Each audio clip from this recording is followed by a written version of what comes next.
What's going on? It's your boy Illz, Keeps It Real TV, back at y'all with another video. Today we're going to be reacting to an ex-DOJ employee being arrested for assaulting Trump's ICE agent with a Subway sandwich. I guess you could call that an assault with a deadly weapon. Get it? Deadly weapon?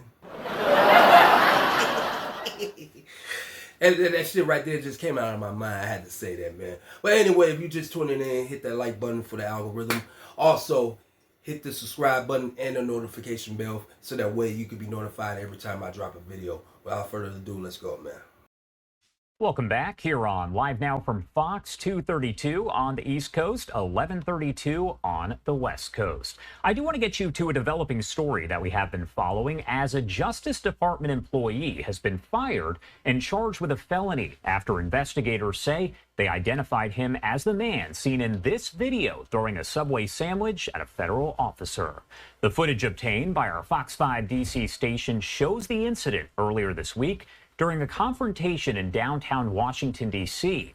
Court documents allege the man is now former DOJ employee Sean Dunn. Hold on. Hold on. I gotta see this again. By the way, was that a foot long? Is that a foot long? Hold on. Here you go. The incident earlier this week during a confrontation in downtown Washington, D.C. Court documents allege the man is now former DOJ employee Sean Dunn, and that he yelled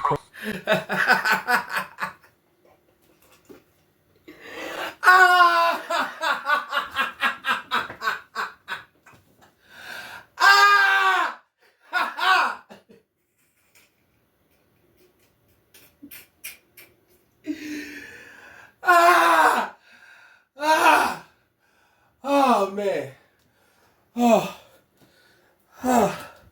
Oh man. Man, that shit's bananas, bro. Hold on.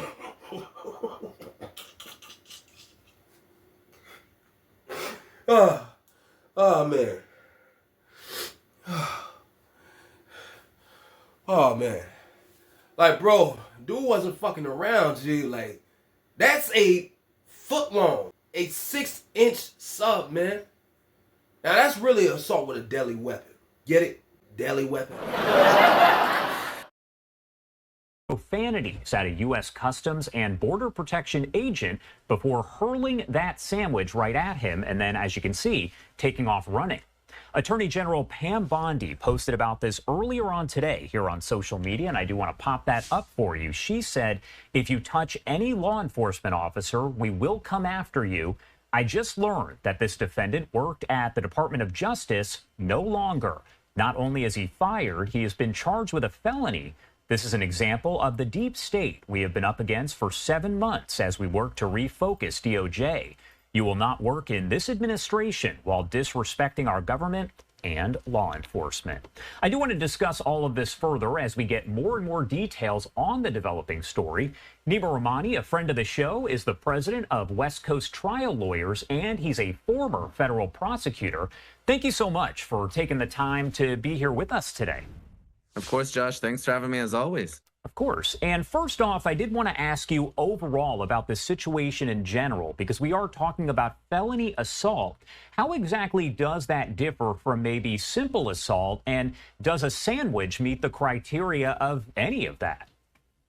Josh, you're spot on. This is not felony assault. Felony requires some sort of weapon, usually a deadly weapon, or substantial bodily injury. And throwing a Subway sandwich at someone may be assault, but it's simple assault. It's a misdemeanor under 111 United States Code. Again, it's something that's a wobbler for folks who practice criminal law, which means it can be charged as a misdemeanor or a felony. So I understand what Pam Bondi's doing. She's trying to protect federal law enforcement officers, but no judge in this country on either side of the political aisle, regardless of who appointed them, is going to move forward with a felony assault trial here. This will be a misdemeanor, and it will be for a magistrate, which is a lower judge in federal court.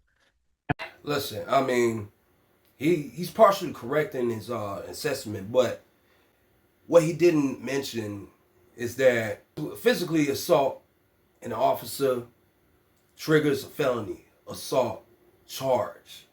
because officers and emergency responders are protected class. Severity of an injury or lack of, it doesn't really matter at this point. Like, I get it, man. I'm going to have a mixture of people in the comment section going to sit there and tell me it's not an assault, and some people are going to say otherwise.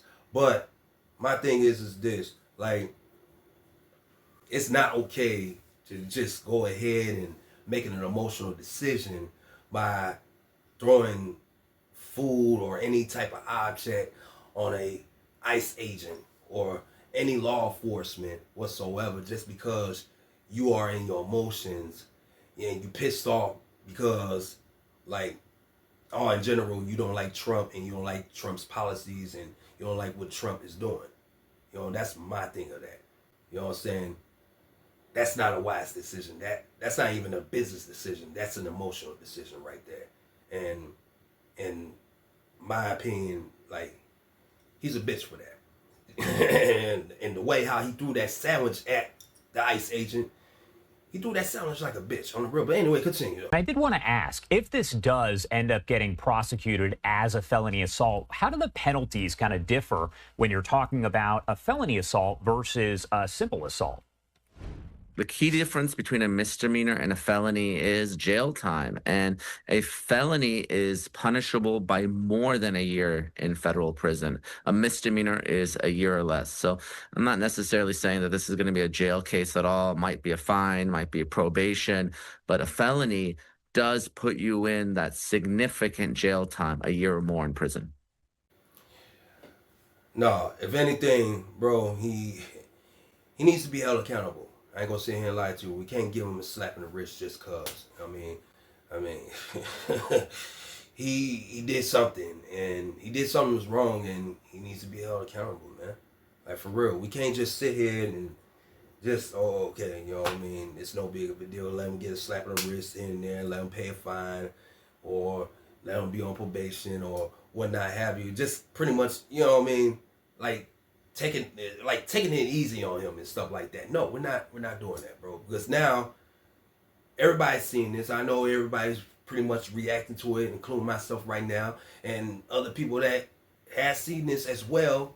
You know what I'm saying? Younger people, they're gonna think it's okay to go ahead and do some shit like this, and then they're gonna think that, oh, we go ahead and throw food at an ICE agent and shit like that, and then for the record, you know, we gonna get a slap in the wrist. Ain't like we're gonna go ahead and catch no felony. We ain't gonna do no jail time, none of that shit. No, man. No, people need to be held accountable. On the real, I'm dead ass serious. When we're talking about a DOJ employee now, according to Pam Bondi, a former DOJ employee, does that change any of the legal aspects of the case and the situation as a whole?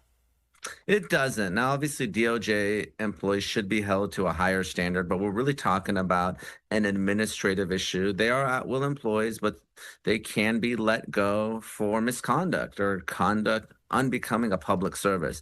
And they do have civil service protections, which means they have the right to notice and a hearing. But in this particular case, we've all seen the video. When he was caught, he admitted to throwing the Subway sandwich. Really, the only potential defense here is that it wasn't me. And I think that's going to be very difficult to prove. So I expect him to be out of a job. Talking about it wasn't him? You got caught on 4K. Continue. I've been looking for a new job in the private sector, but I don't expect Mr. Dunn to be facing any felony charges here. We're likely going to see some sort of plea or a dismissal by the judge that gets. And on that note here, can Dunn actually claim that his actions were maybe a form of political protest, expression, or does the physical nature here of the act limit that defense, as you're talking about not necessarily a deadly weapon, but an object that was thrown at that officer? Josh, you're on fire today. You're absolutely right. There's a difference between speech and conduct. So obviously political speech is protected under the First Amendment, but conduct is not. So conduct always crosses the line from protected First Amendment free speech activity to potential misconduct. So an assault is never protected. Him yelling fascist, maybe even yelling profanities, that can't be prosecuted. But it's really that sandwich throwing, that physical touching that crosses the line from protected activity to criminal conduct. All right. Nima Rahmani, as always, thank you so much for taking the time to join us here and discuss. Well, anyway, make a long story short, man. To end this, man, never bring a sandwich to an ice fight. Never. Anyway, if you enjoyed this reaction video, leave a like, comment, share, subscribe. Let me hear your thoughts in the comment section. It's your boy Illz, Keeps It Real TV signing out. Peace. Boom.